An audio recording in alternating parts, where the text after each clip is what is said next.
Paano masasabing masarap ang isang babae? Tanong na dyan. So yan ang ating pag-uusapan for today's video. Interesado ka bang malaman kung ano nga kasagot? Please keep on watching. Para bago yan, kung bago ka pa lang sa akin channel, please consider to like this video and subscribe my channel.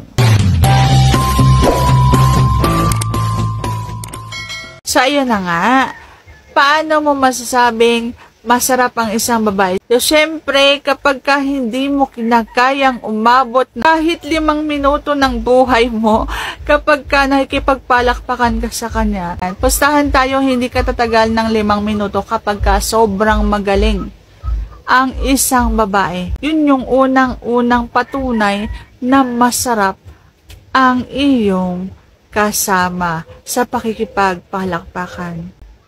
Kasi magaling siyang trumabaho, magaling siya sa lahat ng bagay, magaling siyang sumipsip, dumila, maplos, magpaikot-ikot ng dila niya sa bawat parte ng katawan mo.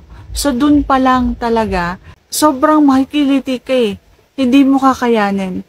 Kaya yun yung unang patunay na magaling ang isang babae. Pangalawa, magaling ang isang babae kapag kumakain siya. Hindi lahat ng babae ay kayang kumain. Hindi lahat ng babae ay kayang lumunok.